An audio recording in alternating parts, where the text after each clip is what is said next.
welcome everyone. Thank you for attending this talk. I'm going to share a PowerPoint now with all of you. 1 second. Okay. All right, so if all is working well, you should be able to see the PowerPoint.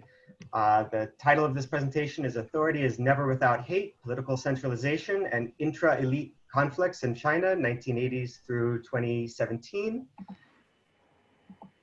So just a few minor housekeeping matters to get out of the way at the beginning. So when you all are entered in, we'll just mute you now. And if you have any questions later on, you can either enter them into the chat room feature, or you can hit the raise hand option. And then once the talk is over, we'll do a Q&A where we can answer your questions. Please do, as you already have, keep your video cameras on.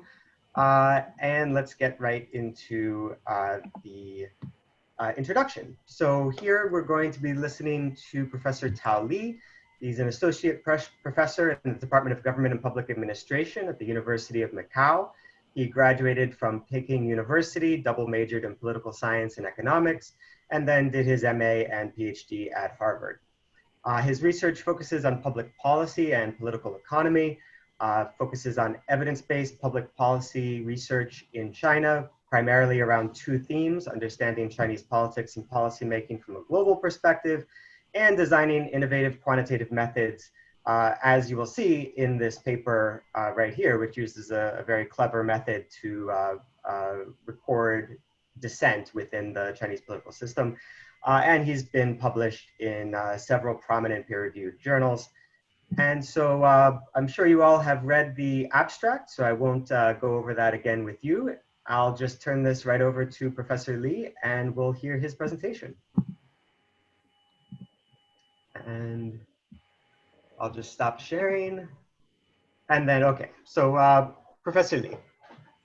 Good morning, everybody. Thanks for inviting me to speak at this UHK. It was a great honor. I hope everybody's doing well in these crazy times. And today I'm going to talk about China's Party Congress. And the title of my presentation is Authority is Never Without Hate, Political Centralization, excuse me, and Intra-Elite Conflict in China, 1980s to 2017. Let me make it full screen. So communist elite voting appears to be ceremonial, but conflicts do occur behind the closed doors. So let's first look at some examples from the Soviet Union history. Before Stalin launched the Great Purge, which killed many elites, Soviet elites actually, they did something right. They tried to refuse to re-elect him as General Secretary in 1934, by vote, basically. But Stalin survived, in a way we don't really quite understand. In 1957, Soviet leader Khrushchev was voted out of his job by the party's top standing committee. Khrushchev saved himself by calling for another vote by the Central Committee, which had more members. Let's go back to talk about China. Had Deng Liquan, a very conservative politician, won the Party Congress election in 1987, most likely he would have become China's top leader after 1989, not Jiang Zemin. The trajectory between Bo Xilai and Xi Jinping, these are two competitors for China's top job, and we know that Bo Xilai probably more ideological, conservative than Xi Jinping. The trajectory of these two guys fundamentally diverged after the 1997 Party Congress election. Before that, they were basically had a head-on competition. But after that, the advantage of Xi Jinping was very clear. So what happened in the Party Congress election was that Bo Xilai failed the election, and Xi Jinping narrowly passed. But that made all the difference. Had Xi Jinping received one or more nay votes in 1997, well, we have no idea what's going to happen today, okay? let's go from anecdotes to some theory testing. Party Congress votes reflect intra-elite conflicts. So what in general drives intra-elite conflicts in this kind of authoritarian regimes? Elites have less conflict when they share power with each other. Otherwise, they tend to fight. So this is a very central theory argument in comparative politics. But this is very theoretical. We don't have much very strong non-anecdotal evidence, very difficult to study. Most of the power sharing or intra-elite conflicts are very difficult to measure unless you study like a coup, revolt, bloody scene, but this is not at individual level research. To provide non-anecdotal evidence for the argument and to illustrate the mechanism behind the whole thing, we propose to study the CCP, the Chinese Communist Party. We have two reasons why we want to do this. First, the Party Congress labels can be estimated and used to measure elite conflicts. We cannot do that for other communist regimes. And the rotation of officials can be used to measure power sharing. Again, rotation is very frequent in China and not always the case in other regimes. So why do we focus on rotation? First, rotation can be easily measured. It's very important. If we want to study power sharing is very abstract, very difficult to measure. Rotation can be easily measured. And number two, rotation represents power centralization, the opposite of power sharing. And this is a very ancient wisdom. And in China, goes back to Han Fei's 见根以理通底. So you have to gradually replace your subordinates. So make sure that they don't make connection with others. Or the idea goes back to Machiavelli in Western philosophy. And this is a popular practice in China and other authoritarian regimes. Mobutu, the late dictator of Zaire, he did something very extreme. He used to reshuffle his cabinet every 6 months. So here's our research question. When we reframe it in terms of the X and Y variable, we're gonna study in our empirical analysis. Does political centralization increase intra-elite conflicts that are measured by party congress labels in China? So our Y variable is gonna be the party congress labels, which measures conflicts. The opposite of elite cohesion. Our X variable is going to be political centralization, and we come up with two measures of political centralization. First is rotation. Okay, this is going to be our main measure, and second is we're going to use anti-corruption campaign as another form of political centralization.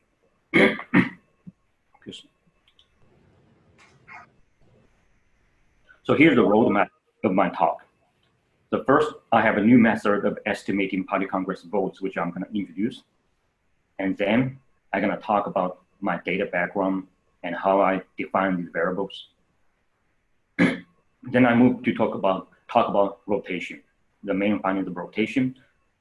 And then I'm going to move on to talk about electoral resistance to anti-corruption. So after introducing these main findings that elite is going to be unhappy after political centralization, I'm going to talk about how do top leaders they control electoral resistance. Finally, I'm going to conclude my presentation. So let me first talk about a new methodology I invented to estimate party congress nay votes in China.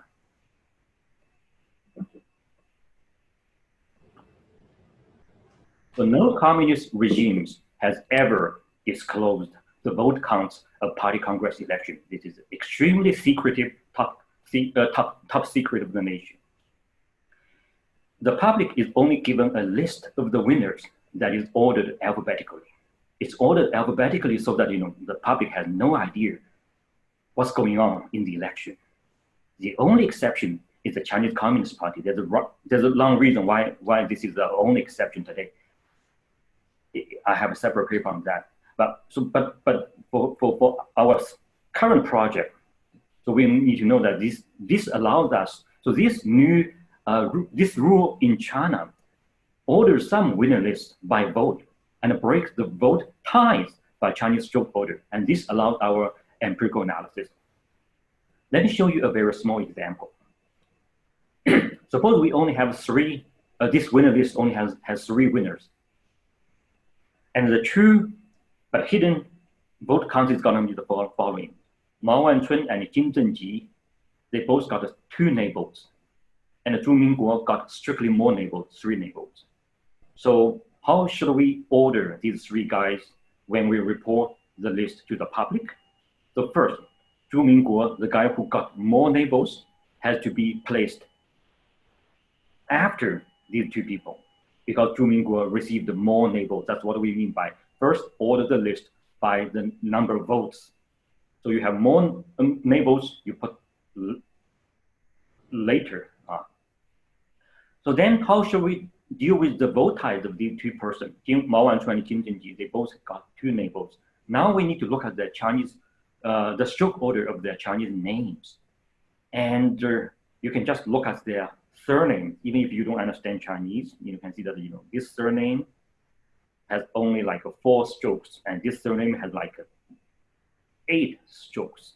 So that's why Mao Wanzhong is placed ahead of Jin Zhenji. This is purely because of the stroke order, has nothing to do with the votes. They actually have the same number of votes. The problem is that if we, as statisticians, we try to infer the neighbors from the list, and that's going to be very, very difficult, because we have no idea whether these persons, for example, Mao Wancheng is listed ahead of Jin Zhenji. Is it because of the stroke order, or is it because of the votes? We have no idea. However, the Chinese setting makes it easier for us to do this kind of inference. Let me demonstrate.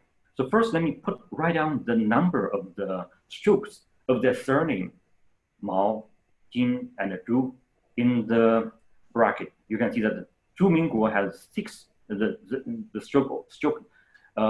stroke count is 6 for the Zhu, and for Jin, the stroke count is 8.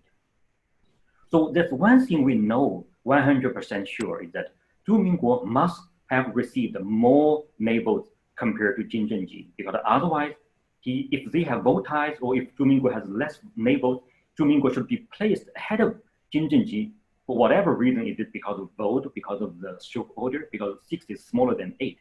So now what we observe that the Zhu is with the stroke order of the stroke count of 6 is placed after Jin Zhenji. So we 100% sure that Zhu Mingguo must have more neighbors compared to Jin Zhenji. This is no ambiguity.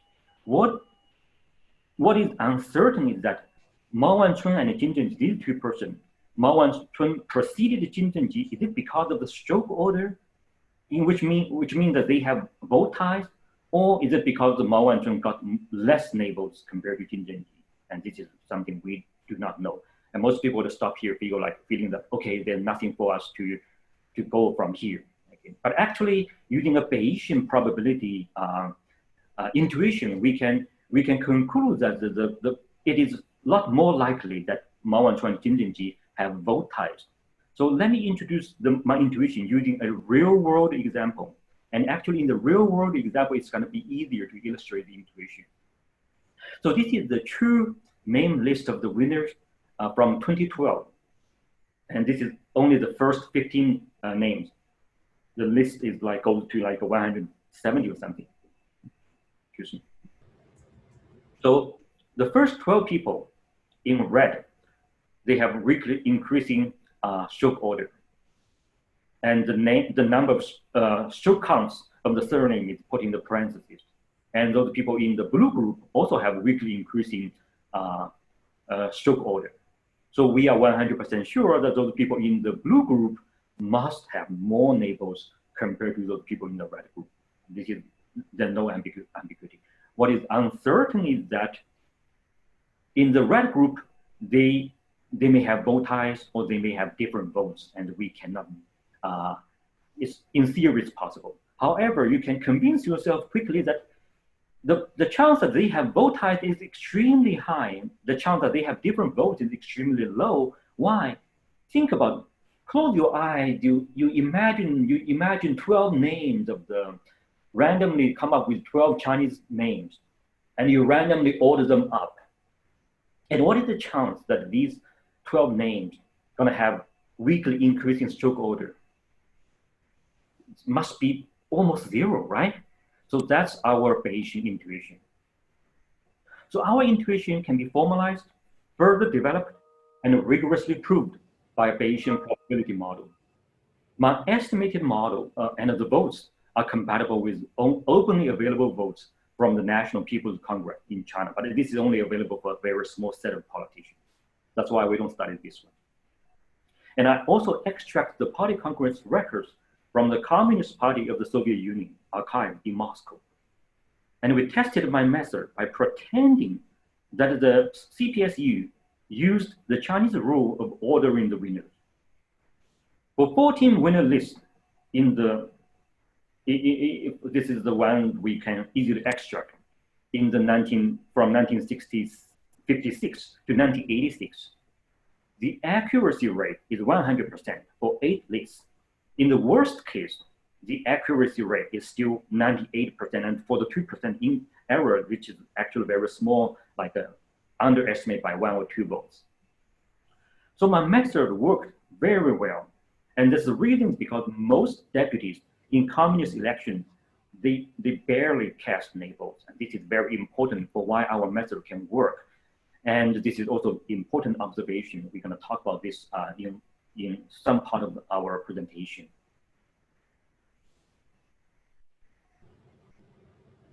So, okay, I finished talking about my methodology.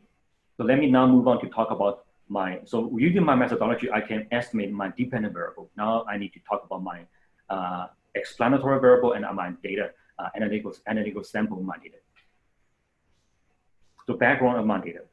In theory, the CCP Party Congress elections are supposed to constrain the CCP leaders' power. So CCP leaders, they have the power to appoint a senior official. However, all senior officials are supposed to be members of a central or provincial party committee. And each committee membership appointment has to be electorally approved by the relevant party congress every 5 years through secret ballot. Even during the Cultural Revolution, it's still secret ballot. So this is supposed to be checked the power of the leader. In the 19th National Congress in 2017, 2,300 deputies from across China, they elected 203 full members and 173 alternate members for the Central Committee.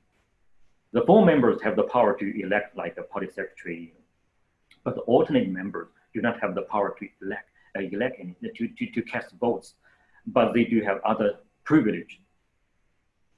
So let me show you one example using Zhejiang province in 2017. And this is the overall structure of what's going on in our party congress election in China. First, let's start with the provincial congress election in Zhejiang province. This is the beginning of everything. So this party congress had 734 deputies. And these deputies are going to do 2 things, but let me talk them one by one. First, these deputies are going to approve, basically, using their votes, the provincial committee, which had 84 full members and 16 alternate members. Then the 4 members of the Zhejiang Provincial Committee is going to elect 12 provincial standing committees. And these are the most powerful 12 people in Zhejiang province. And these 12 people always are reported to the public following a given order, and the order reflects how powerful they are. The first one in this standing committee is always the party secretary, supposed to be the #1 official in Zhejiang province. The second one is always the governor, Shenzhang, and supposed to be the second most powerful people in Zhejiang province, and then so on. And then, so this is how the leadership or the leadership team then is elected by Zhejiang Provincial Party Congress. And then this party congress also did something very important. They're going to elect 51 deputies for the National Party Congress, which is going to take place following Zhejiang and then all the other provinces when all other provinces hold their provincial party congress. So when they elect these 51 deputies to the National Party Congress, these 51 people going to make up a delegation called the Zhejiang delegation to the National Party Congress. And these people are going to go to Beijing together in one airplane, and then they're going to join with other delegations from other provinces in a parallel way. And then in total, we're going to get 2,300 deputies. And then the 2,300 deputies is going to elect the Central Committee, 4 members, alternate members, However, among the 4 members, 2 always come from, say, for Zhejiang province, it always has 2 members in the central committee, kind of like a senator in the state, like you have, each state has 2 representatives in the senator. But these are not representatives, it's actually the agent of the central government. But nevertheless, you have Zhejiang province have 2 full members in the central committee, and a few alternate members in the among the list of the alternate members. And in this year, happen to have 4 alternate members from Zhejiang province. And these alternate members are the ones we have vote information, and these alternate members in the provincial election also the ones we're going to have electoral information. So we don't have information for the 4 members. Well, this may seem to be a big advantage, but bigger disadvantage, but not really the case, because we have all the data from the Soviet Union, and we checked, and that the 4 member and alternate member, the votes are highly correlated in some way. So we can learn a lot from the election just by looking at the alternate members. So these are the ones we have information about, but our research gonna focus upon the central committee alternate member. So basically the 4 members from Zhejiang and all the other members from other 31 Chinese provinces, and we add them up. This is gonna be for this particular year.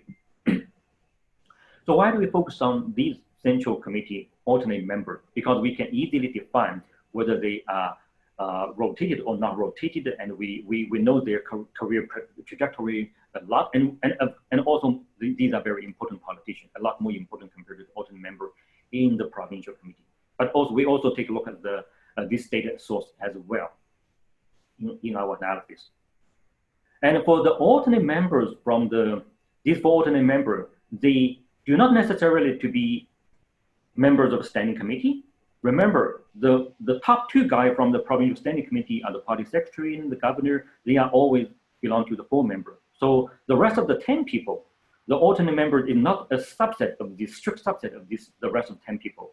So some of them have entered this provincial standing committee and have some real power. Some others only have the title of the alternate member, but don't really have the kind of the power and prestige of the alternate of the standing committee. And so these are something we're going to talk about in a moment.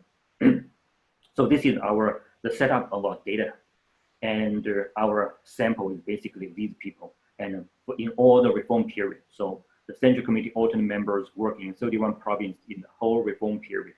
That's our analytical sample. But we also look at provincial level elections as well. But by the central level, alternate member is our make up our analytical sample. This is something important to keep in mind.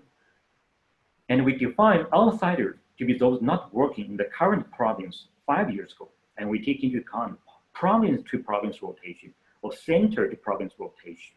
And there are a lot more province to province rotation than center to province rotation. And so 5 years is one political term in China. We also consider alternative definition like 10 years, the first province, and our findings is going to be robust if we use alternative definition like 10 years. Okay, so I finished talking about my methodology, my data. Now let me move on to talk about my main findings. First, the findings about rotation. First, let me confirm that rotation is indeed political. I have been making the assumption that rotation is political, but let me first quickly show some evidence. So rotation is not popular among the elites, and to reduce resistance to rotation in China is timed in a strategical way to coincide with the promotion to the rank of vice governor. And the rank of vice governor, starting from the rank of vice governor, these officials belong to the center, no longer belong to the provinces. So you can see that in the year of promotion, the probability of rotation dramatically jumps for both kinds of rotation. So seem to be rotation indeed political. And the rotation serves the interests of the central leaders.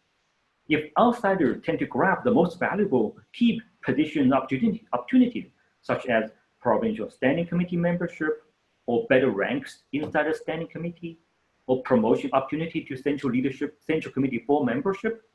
So our regression can confirm these findings. First, the probability of entering the standing committee, you can see the rotated official outsiders consistently are more likely to enter the standing committee. And also, they are more likely to occupy more powerful ranks within the standing committee. And also, they are more likely to be subsequently promoted to be full members, which are pretty much like the becoming provincial party secretary or governor somewhere, if not necessarily in Zhejiang. So these rotated officials, rotation represents political centralization, the centralized control. Rotation is not merely a technical practice of training or knowledge sharing, as the government always is fond of talking about. We find that outsiders occupy more powerful provincial positions and are more likely to be promoted. Rotation has become more frequent and more political over time. We actually ran this regression over different years by year, and we can see that rotation clearly become more political in the sense that the outsiders are going to take up these valuable jobs and the opportunities in more recent decades.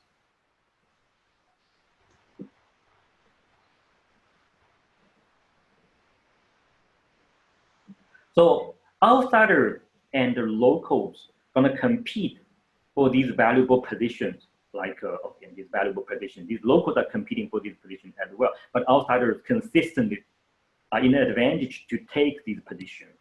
So not surprisingly, locals would hate these people, and the locals are the majority in the delegation and in the party congress, because most of the delegation members and the party congress members are actually from local. They're not rotated. Rotation makes up only about the most high-level guys in the provincial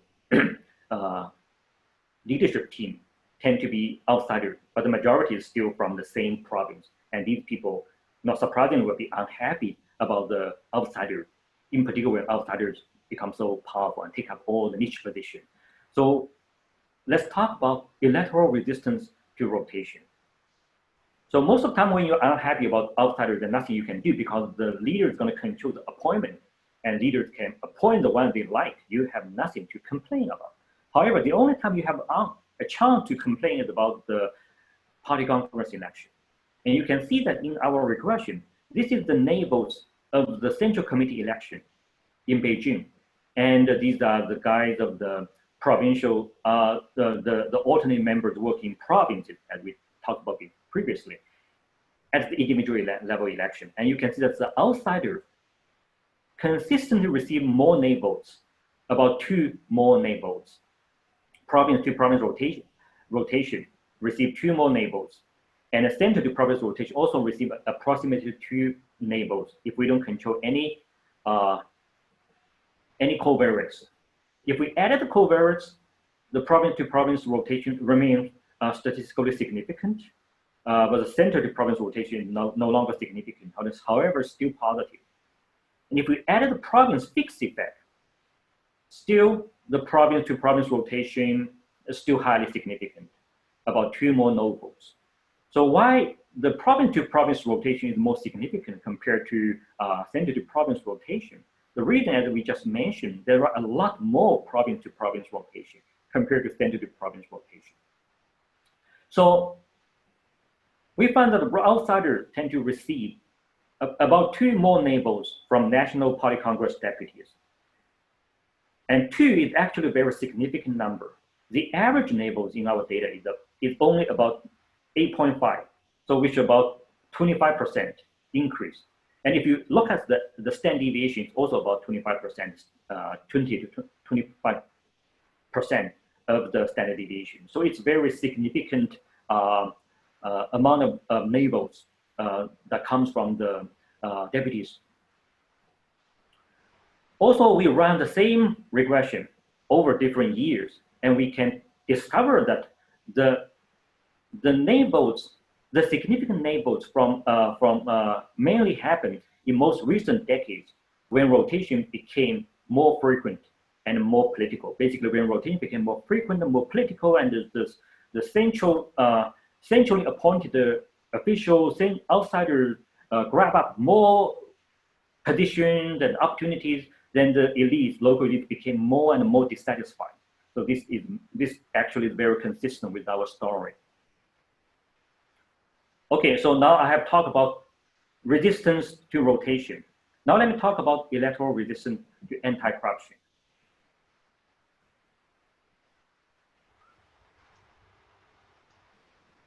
On this graph, I show you the relationship between anti-corruption and the elite resistance at the province level. On the y-axis is the increase of provincial average neighbors. This is provincial election over the anti-corruption period, which is the first 5-year term of President Xi Jinping. And on the x-axis is the number of SAC senior officials during the anti-corruption campaign. So we want to use this to measure how intensive anti-corruption occurred in a particular province, and we want to use Y to measure how elites how intensive elites resisted and how dissatisfied elite became. You can see there's very strong positive and linear relationship between these two variables. And if we run a regression, this is highly statistically significant. And the best example is Shanxi province.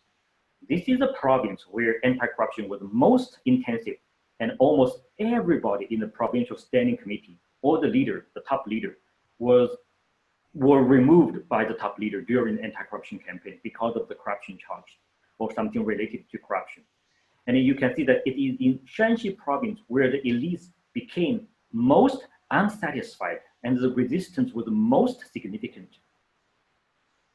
So without our methodology, there's no way to make this kind of inference. So this is the value of our methodology of estimating new neighbors. And President Xi, in a surprising way, seemed to be aware of the tension between his leadership and the provinces. And on the y-axis is the same measure of the increase in provincial Congress neighbors. On the x-axis is the date of President Xi's first official visit to the provinces. So it is customary for Chinese leaders to visit province at least once during his 5-year term. So President Xi also did that. The exception is Tibet, because most leaders don't go to Tibet to appear to be too dangerous for them. And you can see that, again, these two variables are strongly correlated, and the regression is still significant if we run it. So President Xi appeared to know which province is going to be more friendly to him, which province appear to be more hostile to him. And he seemed to be delaying the visit of the relatively hostile, grumpy provinces. And he appeared to first visit those relatively friendly, less grumpy provinces.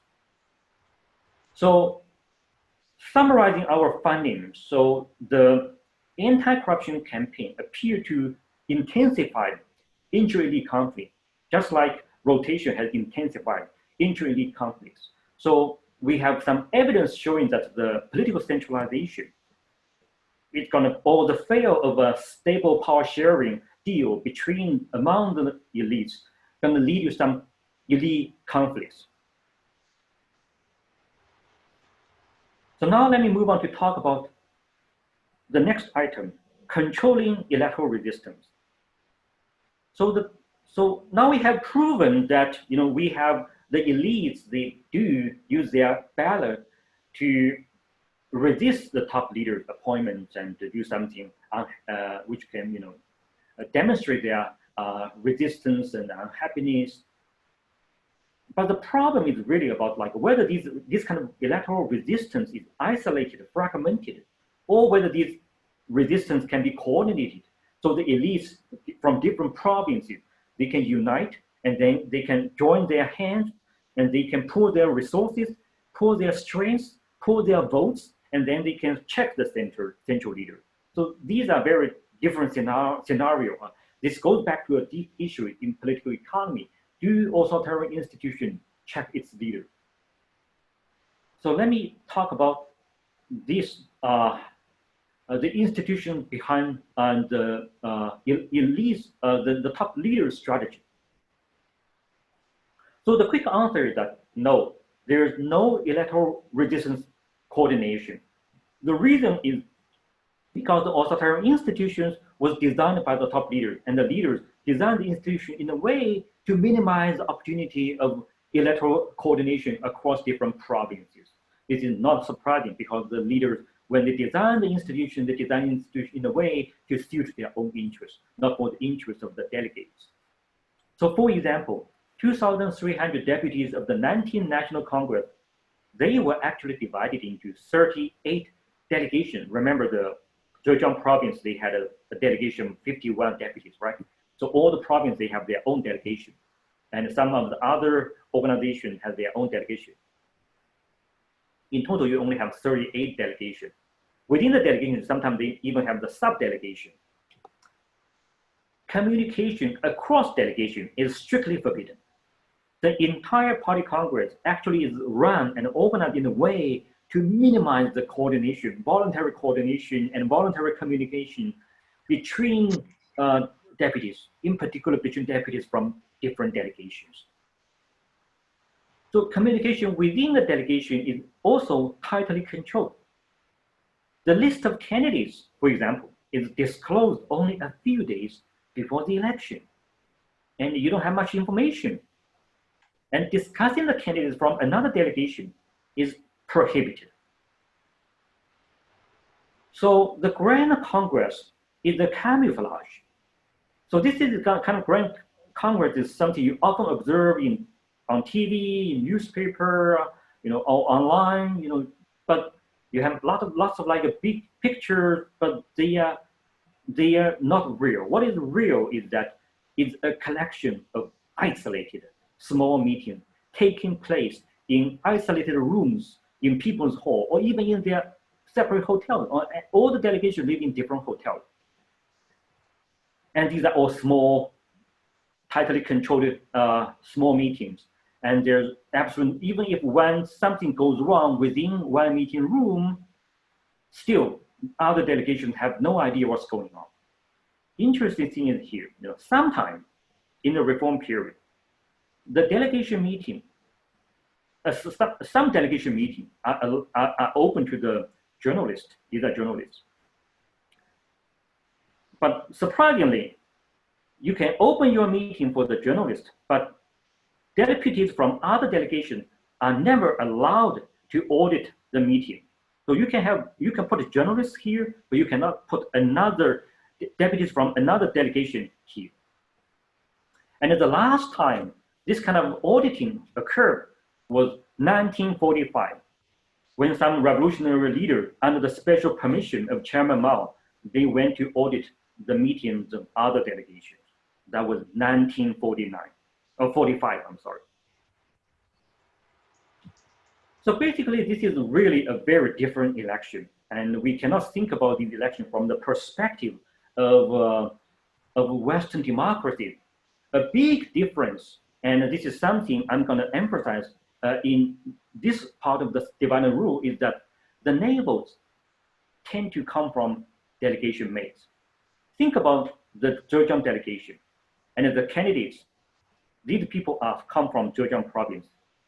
It is common that these 6 people, actually are members of the National Party Congress deputies of the Zhejiang province. That's why lots of people want to be deputies, because if you cannot be deputies, you're not really eligible for the Central Committee membership. There were exceptions, but it's better to go there. The Jiang Zemin, before he stepped down, he tried very hard to put his son into the delegation of the Shanghai delegation, but still, so that his son could try to get a position in the Central Committee, but eventually failed. So the interesting is that these people are so for the candidates here, the alternate members and 4 members, these deputies are your colleagues or your subordinates. Basically, these are your peers, or I call them delegation mates. They're all from your Zhejiang one province. They probably know each other a little bit. So when you guys are gonna stay together for the whole week of the party congress, and you're gonna go take one airplane from Zhejiang to Beijing, and basically you stay all together, always stick to each other, and then you would feel like, okay, these guys are my friends because they're should help me to get elected, and help me get elected. Because they are, at least we are from the same province. We have connection with the province, right? And for other provinces, other deputies and other candidates from other deputies, they're considered to be outsiders, right? So that will feel like, okay, but in reality, so you will feel like this way if you think about this from a perspective of the Western democracy. But look at the strict control of the information and this kind of information restriction and not allowing discussing candidates from other delegations and the list of candidates disclosed only a few days before the election. So basically, most of these people, they have no idea what's going on, or very little idea about what's going on in other delegations, and have little idea about who are the candidates from other delegations and other places. So there, and also then recall that most of the deputies in these party congress, they attend the congress just like attending a ceremony, and they're not really casting their votes, and they don't. Some of them don't dare. Some of them don't bother.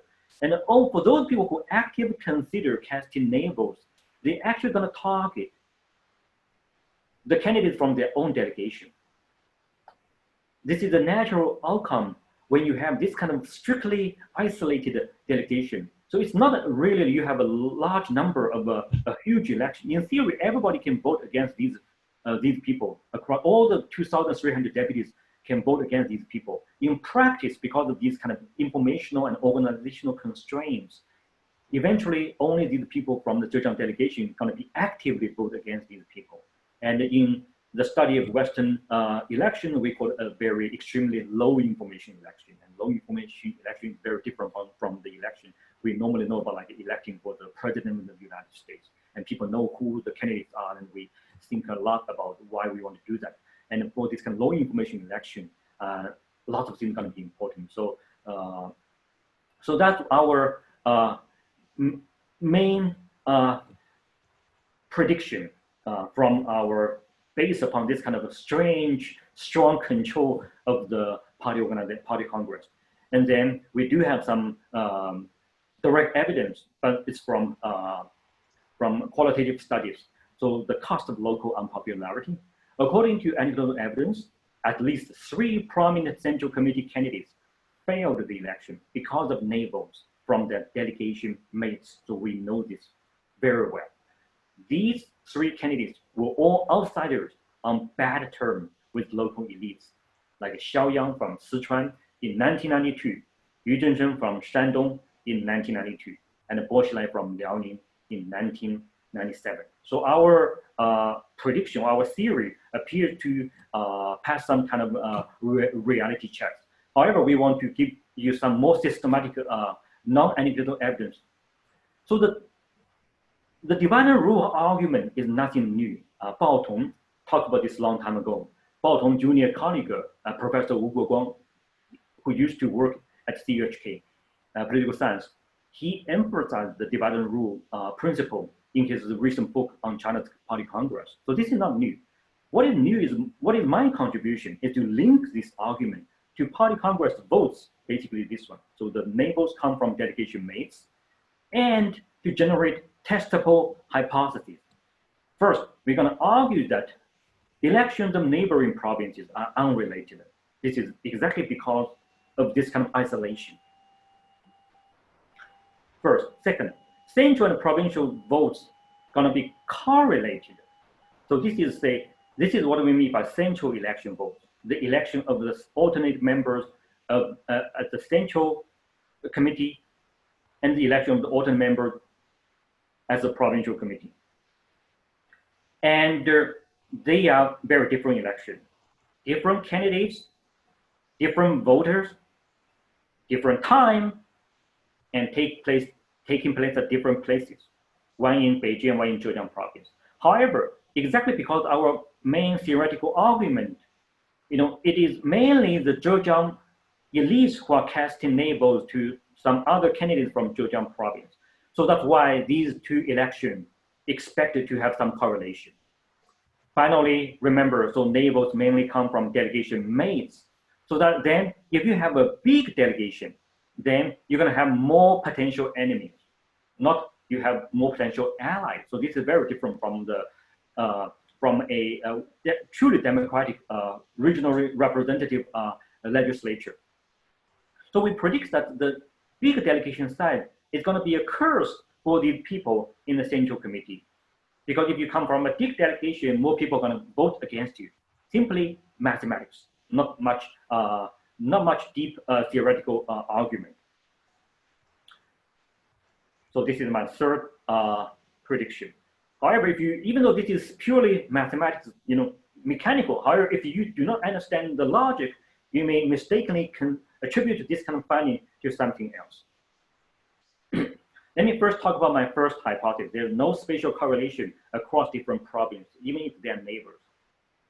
So I do a very standard test of the spatial analysis. The null hypothesis is no spatial correlation. The National Party Congress votes and the Provincial Congress votes. This is at the province level. And you can see that the test statistics is not statistically significant, which means that we cannot reject the null hypothesis that there is no spatial correlation across different provinces. So the votes have no spatial correlation. And this is a bit surprising. Think about the Zhejiang province. Zhejiang province is neighbor to Jiangsu province. These two provinces are neighbor to each other. They share a similar level of economic development. They're relatively rich provinces in China. And they have some cultural similarities. Their dialects is relatively similar. And we do expect them to display some correlation, but no. Why is no? Even at the provincial level, the provincial party congress. For the national party congress, we'll talk about the divided rule. Even though you guys are all in Beijing, in the People's Hall, but you're in different rule, right? Okay, so that's no correlation. What about the provincial congress name? This is literally taking place in two neighboring provinces, right? But why there's still no correlation? The key is at the dates. The central leader picks the dates of provincial congress, not the provincial leader. So the central leader picks the dates so that different provinces, they have to run their provincial party congress in a desynchronized way. So Zhejiang and Jiangsu, they are neighbor, but their provincial party congress is going to be run at very different times. And then you can see that the provincial congress dates are uncorrelated across in a spatial way. So just to demonstrate to you that nothing wrong about our empirical analysis, you can see that the economy, the GDP, is highly correlated. Basically, rich province is going to be neighbor to rich province, poor province is going to be neighbor to poor province. So basically, we found that in China, in terms of economics, there's strong across province correlation, not surprising. But in terms of politics, the no votes and the party congress dates, there's no across province correlation. And this cannot be explained unless there's a very strong central leader and intentionally doing this kind of divide and rule thing. So we have found evidence for the first piece of hypothesis, basically election of neighboring provinces are unrelated. Now let me move on to talk about the second hypothesis, basically central provincial elections are correlated. This is the central committee alternate member neighbors. And we add in the regression, the average neighbors of their provinces. If we don't control any variable, these two variables are going to be highly statistically correlated. Basically, if the provinces have more neighbors, then in Beijing, sometime later, the provincial central committee election is going to be correlated. Remember, in theory, everybody can vote against. Everybody, all the 2,300 deputies can vote against the Zhejiang province candidates. But why the correlation is still there? Why the name votes of the Zhejiang Central Committee candidates is going to be correlated to the average name votes of the Zhejiang Provincial Party Congress, which take place in Hangzhou City. So if it's not because of the hypothesis we mentioned, it's very difficult to justify this kind of finding. These are very different elections, okay? So then we added the control variables. This is still significant. And then we added the province fixed effect. Now this is no longer significant, but adding province fixed effect is a very strong test because now we can only look at the variation over time. And if the variation is mainly from different across province, then all the variation of the average neighbor is going to be absorbed by the province fixed effect. So But overall, so we do have some relatively good evidence, or at least suggestive evidence, that central and provincial elections are correlated, even though they are not supposed to. So these are consistent with our prediction that neighbors primarily come from your own provinces, delegation mates, because of the divider rule. Finally, I'm going to talk about the curves of large delegation. So I added the size of delegation to the regression. If we don't add any control variable, this is significant. If you have one more member being added to the delegation, the candidates from this province in the central committee election will receive 0.1 more actual name votes. And this is highly robust. As I mentioned, this is kind of mechanical, even after we include the province fixed effect. Basically, once you include the province fixed effect, which means that it's not really because of the difference across different provinces. So we control the province fixed effects.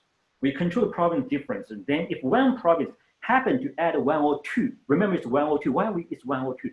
We're going to talk about this in a moment. So if one province happens to add 102 deputies, this is a very minor difference. Then it's kind of more mechanical that the name votes of the candidates from this province going to increase by almost 0.3. Okay, why this is a minor difference? Because yes, central leaders, they have the power to increase the size of delegation, but they face many constraints, like the total number of the deputies had to be below some number.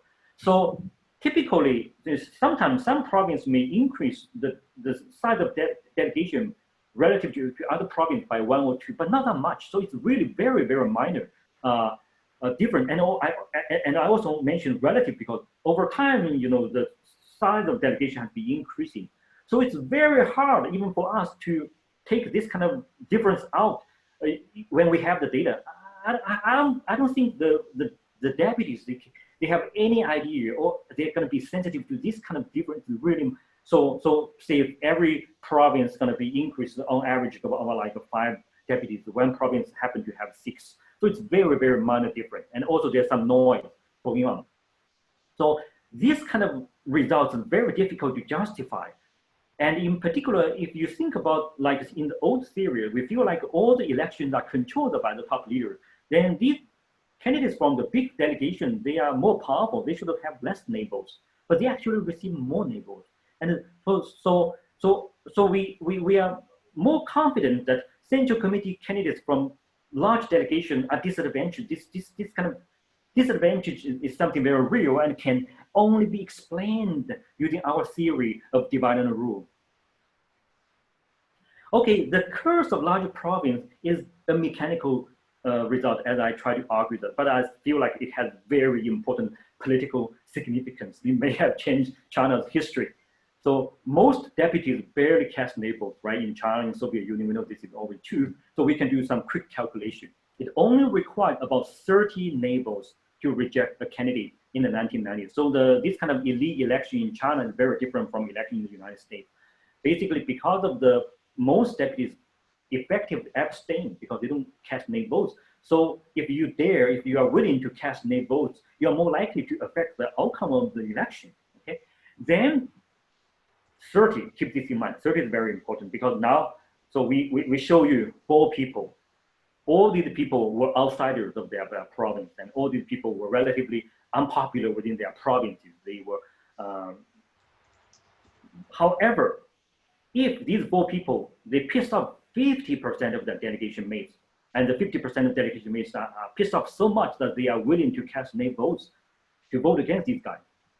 All these 4 people, except one, Xi Jinping, would have failed. So let me talk about this. Okay, Xiaoyang, you saw this example before, and what I didn't mention that he came from Sichuan delegation, which is had one of the biggest delegation size at that time. And then Yu Zhengsheng came from Shandong delegation, which is again the biggest delegation in China.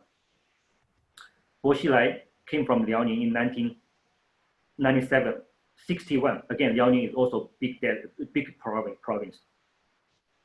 But Xi Jinping, in 1997, he was in Fujian delegation, and Fujian delegation only had 35 deputies. So if Xi Jinping pissed off with half of the deputies from Fujian province, and it would be very difficult for him to pass, but it's not fatal. He would still survive, and this is exactly what happened. He was not popular, but he narrowly passed the election. And so the difference between the competitor Boshila and Xi Jinping, not necessarily because of Boshila is more unpopular in Liaoning. Xi Jinping wasn't popular in Fujian. He once failed an election, a local election in Fujian. I don't think Boshila ever failed any local election. So you can see that it's but maybe you can argue that Boshila would not. There's some other difference, but I think this is the very strong difference. 61 and 35 is a big difference, and according to our strong delegation side effect, but almost mechanical, we know that this cannot be ignored for these two people in that year. So maybe this is all because the one man became China's top leader, one man was in prison. This is maybe the difference is largely because of the delegation size. Okay, you happen to come from a small delegation, and Xi Jinping seemed to learn the lesson. He has been assigning his loyal man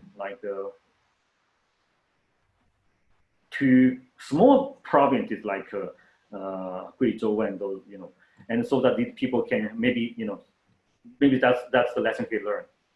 But these are only our qualitative evidence. So let me try to wrap up my presentation. So the communist elites can use a ballot to express their dissatisfaction. Political centralization in terms of rotation or anti-corruption campaign compromise elite cohesion in China. Authority is never without hate, even inside a highly disciplined communist party. And we do not see this kind of hate escalate into some revolt just because of the divided rule and this kind of organization of the top leaders. The institution or authoritarian institution is also one way to control the elites. The significance of my research, it challenged the dominant view that the communist elites elections are mere pocket shows. And Professor Wu's recent book on China's Party Congress takes this view. And this is not surprising because this is widely shared among the policymakers and experts of Chinese politics. It challenged the influential theory that officials who promote local economy are promoted. This is very popular in economics. Even if this kind of incentive system worked before in early reform period, it may not work anymore because rotation has become more political and it has been attracting more hatred from the local elites. And the provincial elites face increasingly glass ceilings of promotion. My analysis complements and qualifies the theory of factionalism, which is very popular in Chinese politics. So factions do not explain the votes. I have the evidence in my paper. Provincial elites, they have a shared preference in terms of center-periphery conflict. So we have to better think about these two elite competition in a parallel way. So I revived the early tradition in about 15, 20 years ago, political scientists have been very interested in center-periphery competition in China. Okay, there's some questions for further study. Do prefecture and county elites face similar glass ceiling? How does center-periphery elite competition interact with factional competition? Are there policy consequences of center-periphery elite competition? And I believe these questions can shed light on our understanding of some important issues in Chinese politics. And thank you. So let me stop here and thank you so much for your time and attention. I will be happy to take your questions and comments. Let me first stop sharing. Thank you. Thank you very much. That was a great presentation. I have my own questions, but I want to not abuse my position here and open the floor up so that other people can ask their questions first. So does anyone have a question? You can either use the hand raise feature, or you can just type your question into the chat group if you'd prefer.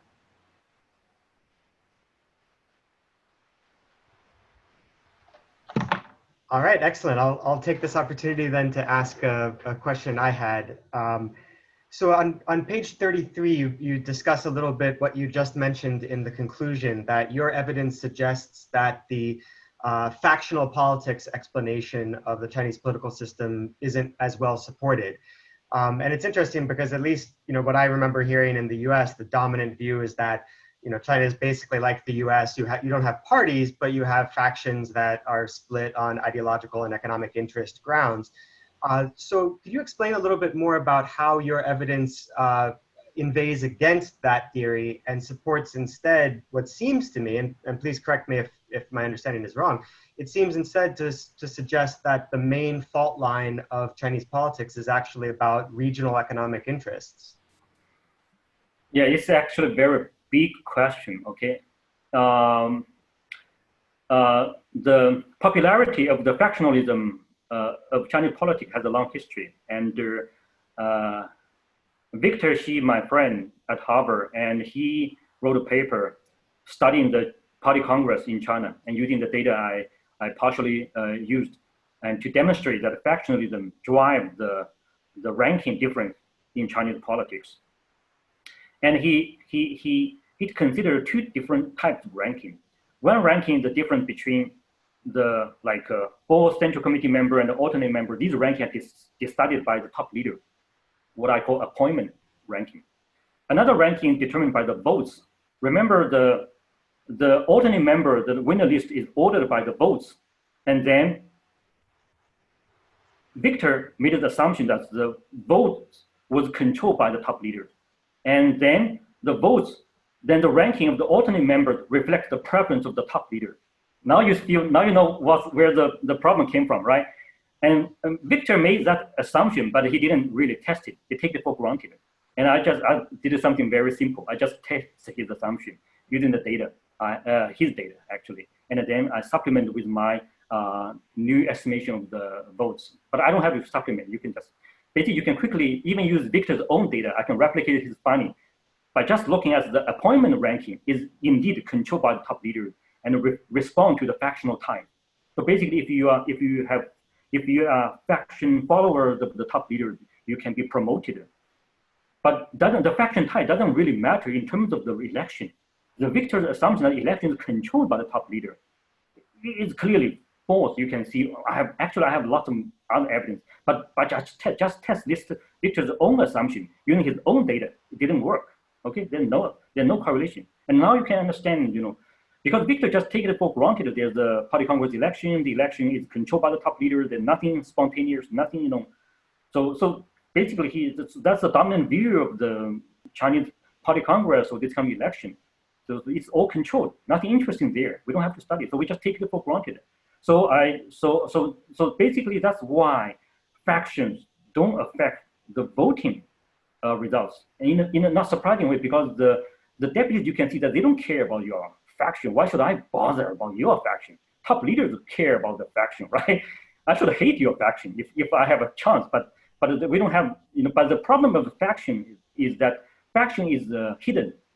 So it's very difficult for the deputies to coordinate their votes to vote against someone who is a faction follower of some top leader. If some follower is very, say like a Jiang Zemin's bodyguard, Jia Yan'an, everybody knows he's the faction follower of Jiang Zemin. Then he got lots of neighbors, okay?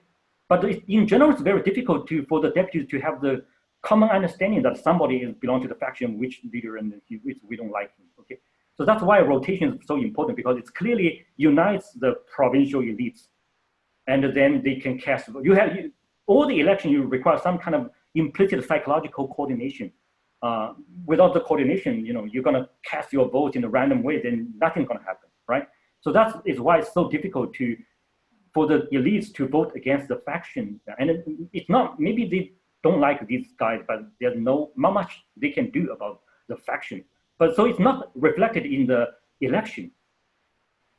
That's why. So I'm not saying that the factional politics is wrong. As I just mentioned, Victor's study, basic analysis can be replicated, but we don't have to borrow actually Victor's main finding about the faction, like the faction leaders, faction matter for your promotion. I can replicate his finding as well and using very simple regression analysis. Okay, so it's very robust basically.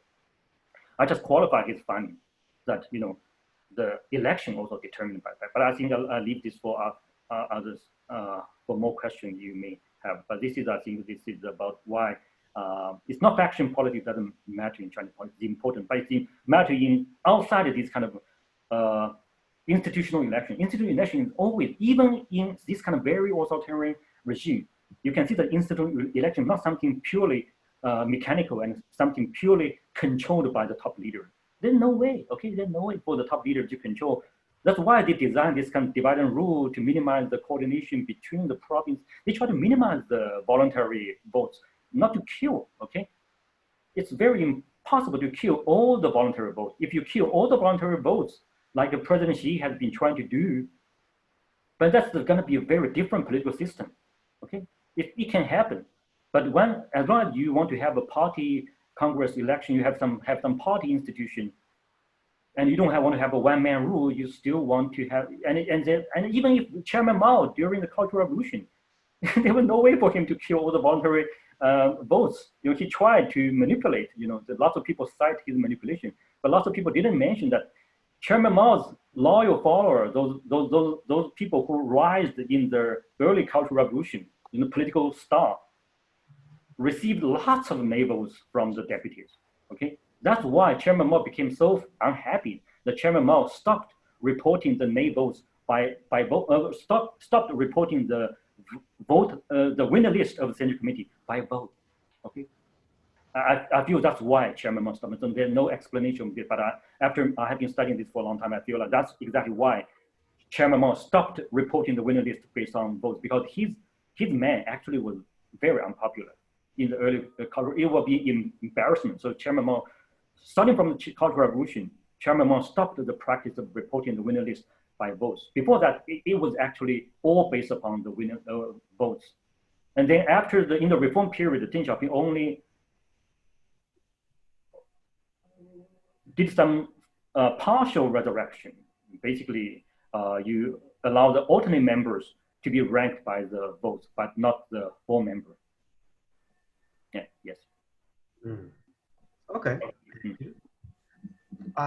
Anyone want to ask their own question?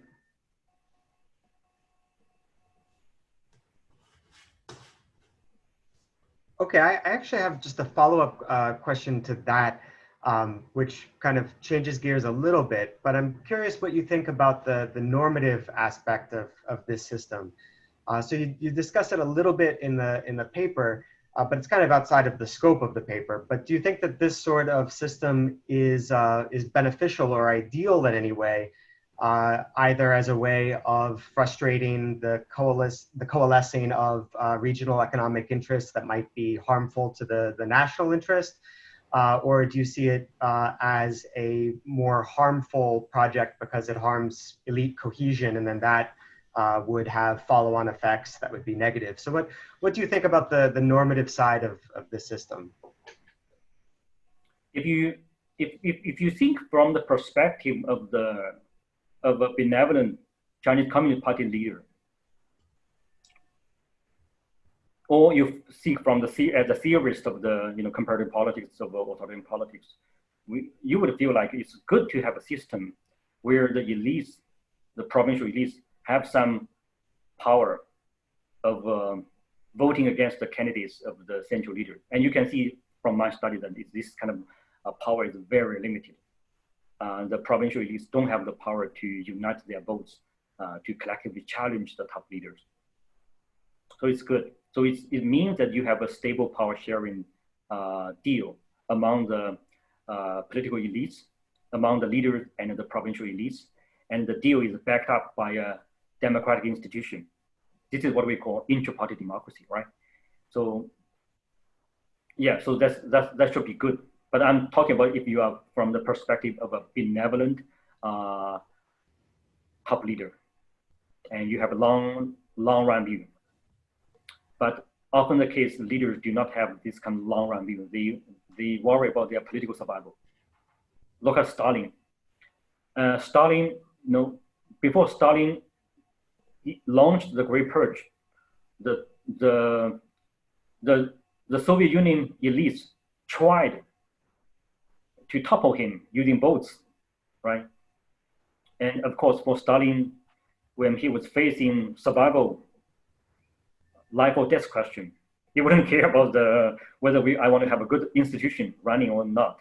He just wanted survival. So he just want to disrespect the election outcomes and use the non-institutional mechanism, Great Purge, to get rid of the enemies, not using the election, because there's no way for him to win the election. So yes, so it depends. So normative depends upon which perspective you are taking, right? And but for the economic of China, I would feel like this is again is a big topic. Lots of people feel like in economics, about 10 or 15 years ago, there was a popular theory about like why China did so well after economic reform compared to Russia. And the dominant explanation by prominent economists is that because of the political centralization. China did so well politically centralized and then implemented the good incentive device for the regional leader. I just mentioned that. So then the regional leaders, they are centralized and they are controlled by the center. They are properly incentivized, and then they just did a great job. And Russia didn't have this kind of thing and was very decentralized, and the central government didn't have authority to do implement lots of good policy. So that's why people believe that's why Russia was lags so much behind China. So that's but now if you look at my results, you would cast doubt on this kind of inferential theory, because China's in the early reform period when China's economy took off. Now we know that political centralization was low, not high, okay? Political centralization is extremely high today, the most recent 10 years, and the economy has been declining. So if you take a long-run view of the Chinese political economy, the economy is the dominant view clearly at odds of this kind of long-run empirical results, right? And you don't need to run any regression. Just simply, it's at odds with the long-run results. And from our results, from my research, you can see that in the early period, even though there was less political centralization but that's good because it protects the interests of the regional governments in a way, protects the interests of the regional elites. So when you talk about it, we want to have a good incentive contract to incentivize the local elites to do a good job, and then you don't have a political system to protect their interests. Are you treating them as a slave? Are you treating them as a robot? They are not, okay? They have to be protected in a way, like, you know. So basically, economists didn't talk about the fundamental political economy question. What is the power sharing deal in early reform China? And I know Xu Chenggang, you know, HKU economist, you know, he has been interested in this topic for a long time. But they have been looking at this from a purely economic point of view. They don't look at the party institution.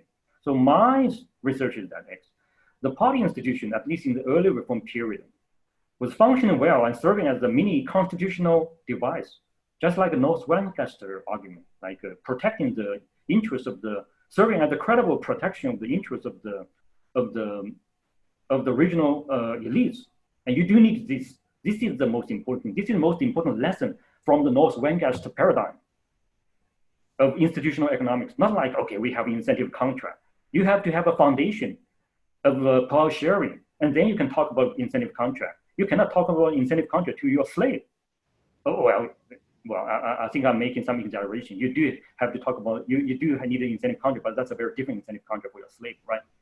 So so basically, I feel like the foundation, the political institution, not surprisingly, in China or in Western or in the British history, the Parliament, Congress is going to be the basic political institution, and that's the political institution economy should pay attention to, not those simple the policy of the central government of promoting those people who did a good job of promoting the local economy. Where is the policy? I don't even see such a policy, okay? How can you use the policy as a substitution for political institution? but the economists have been doing this for like 20 years or more, 30 years, like basically using a policy. And this is a very vague policy, not even written down in party constitution, okay, right? Not even written down in any central policy 文件. And you use this kind of vague policy to say, okay, this is going to be the China's political institution. That's the secret of China's economic takeoff. Are you kidding me? So you're missing the big picture. I mean, the policy, of course, is the policy. Institution is institution. Institution is normally, as we understand it, it's basically like a party institution, Congress, and these are typical institutions. But of course, you can talk about the power sharing between the central and the local. But power sharing, you still have to be supported by the real functioning, party institutions or something, right? Yeah. So, I feel like from a normative perspective, it's also a very big question about how do you understand these institutions, and they may be, play a very important role. Professor Xu Jiang? I cannot hear. Sorry. Let me unmute you. Sorry about that. Okay, now you should be unmuted. Oh no, it's sorry. It's still saying mute. I've unmuted you, but perhaps on your end it still is muted.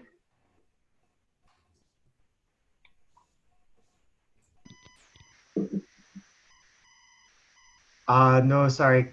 You can use the chat room. You can chat. You can write down your question. Professor Xu, you can write down your question in the chat. There's a chat. Sorry, it's we still can't hear you. You can write down your question in the chat.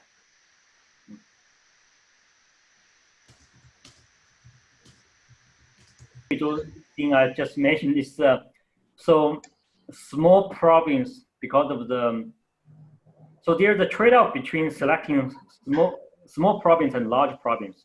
If you choose a large province, your loyal supporters gonna take control of a big province, right? It's good. But a small province is also good, as I just mentioned. There will gonna be less political resistance from the small province. Yes, it's also if the guy is relatively low in terms of ranking in the political system, then he doesn't deserve a big province. Then he has to go to a small province. So these are all reasons. But I feel like the curse of large delegation. I don't know whether President Xi really realized this. But my impression is that he probably knew it because 35 and 60. This is something very, very dramatic. So I don't have the chance to talk to such a high level. Hu Jintao. Hu Jintao was rose up from Guizhou. So it's actually quite common for the central leader to rise from small provinces. And it's also customary to rise up from a peripheral province. 有边疆工作经验, so you need to have experience working in the borders or something. So Guizhou is close, not really, but close. So it would be good if I can have the chance to interview a really powerful guy. Say, hey, do you think the large delegation is gonna have a disadvantage? But in the regression, it's really robust, really robust. So Guizhou is relatively small. So even though everybody in Guizhou vote against you, it's not gonna be anything serious. And if this kind of small province is actually easier to control, maybe. No, so I didn't talk about maybe it's larger province and more difficult to control. So my evidence doesn't only come from the large and small. It's because this is only indirect evidence. But I have a range of evidence showing that, surprisingly, okay, the votes actually come from your delegation mates seem to be consistent with many anecdotal and non-anecdotal evidence.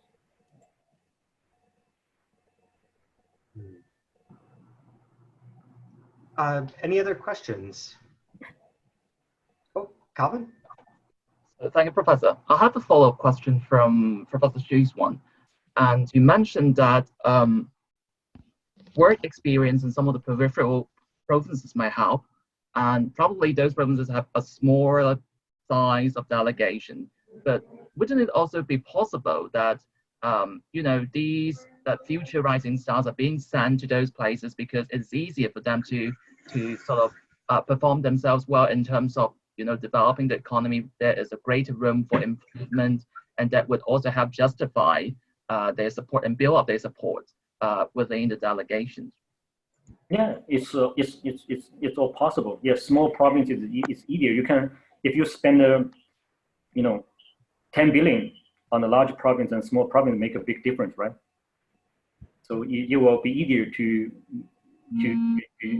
come up with something good if you assign your man to a small province. Yeah, I agree. And so there are many considerations. Yeah. But to follow up on also the point that you mentioned that because ultimately at the central level, this is such a politicized game, and you mentioned at the very end of the presentation that maybe the kind of explanation that we have in terms of competition on GDP growth in one's territory may not matter as much as we have believed. So how would you say that these kinds of increasing centralization and politicization of selection of people to be promoted has a disincentive on economic growth in China or in particular parts of China? Yeah, I don't have direct evidence yet. This is what I mean by the further study. Yes, you have a good point. So this is what I mean by the policy consequence of this kind of thing. But from a very common sense perspective, right? I mean, if the outsiders they are more likely to be promoted, and these outsiders when they come, they have little experience and they just go take up all the valuable positions, and they're gonna be eventually promoted to be governors and a party secretary. And I mean, why? So this basically breaks up the basic assumption of the in economics. Basically, the GDP competition is gonna really working, so because not working anymore. And what I'm really worried is that this kind of competition, this kind of unraveling of the incentive system, not only is at the provincial level, but also at the prefecture level and at the city level, because the central leaders have the control, have the power, have the incentive to control the provinces, and they do this kind of thing. But the provincial leaders, they have the same incentive to control the prefecture. They also need to, and we actually have running some project along this line to see how do the province leaders appoint the prefecture leaders, whether they want to, and we already have very strong finding. Basically, outsiders, if you are province leaders and you are outsider, then you are more likely to promote outsider basically for the at the prefecture level. So this is already very robust. We have some evidence for that. So basically, I think what I'm really concerned is the unraveling of the incentive at the lower level of the government. So provincial leaders, they want to do the same thing. They are the same politician, right? They want to control their subordinates, and the prefecture leaders want to do the same thing. So it's not simply like, okay, there's political centralization, something happened at the province level, it's far away from the local leaders are still working hard to generate the GDP. It's not. There's gonna be, it's waves and waves of centralization going on, and eventually the effect will be add up, and it will be very bad for the economy. But we don't have evidence. Yeah, I'm working on it, but I think this will be very interesting to see eventually. How to find evidence for this kind of hypothesis. Could you elaborate on that a little bit more about how a difference in incentives between someone who has been rotated in from a different province versus someone who has spent their whole career in a province? How would the incentives differ for those two types of official when it comes to promoting economic growth in that province? So first, I'm not emphasizing upon the difference between the outsiders and the local team. So it's very difficult to come up with the theory of why they differ. I'm rather emphasizing the fact that when outsiders come and they always take up these valuable jobs and they are more likely to be promoted, then they take away the opportunities of the lower level officials and other officials from working in the local, They take up the options of the local, career options of the local. And that deprivation of the career options gonna be very bad for the incentives of the local officials, because this is the whole theory depends on that the local officials, they have incentive because they have a chance of being promoted, right? But now if they don't really have a chance, your thing is that you come from the province and not come from Beijing, and why? So it's very difficult. And the rotation almost always a small amount of people. Government doesn't need to rotate a large number of people to control the provinces. And in the Chinese history, the government only rotated like a very small number of officials who passed the civil service examination to control the whole China. That's a key idea. You don't need that many. You only need to control the apparatus, the leadership position in the apparatus. So that's what the Chinese Communist Party has been doing. But the problem is that the incentive, the damage to the incentive. So even though the outsiders represent a small proportion of all the officials, but if they take up all the valuable options, then the incentive is gone, right?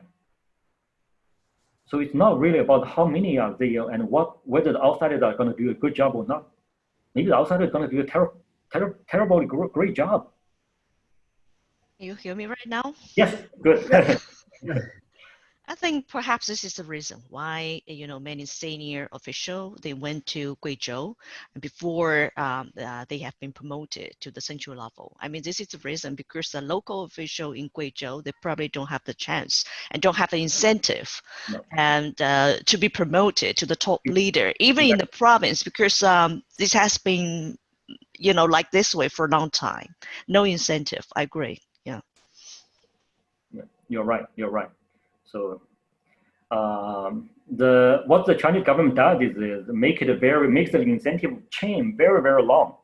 Like, okay, so if you are the governor of Guizhou province, so your next job is not a Politburo position in Beijing. It's going to be a governor job in Hunan or some like a bigger, larger province.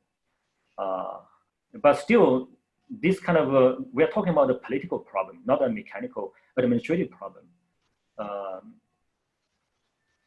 Yeah, if the top leaders, the preference is to control, then there's going to be something bad happening to the incentive of the officials and eventually to the economy. So this is a hypothesis. Okay, we don't have evidence for that, but that's something we can do in the future.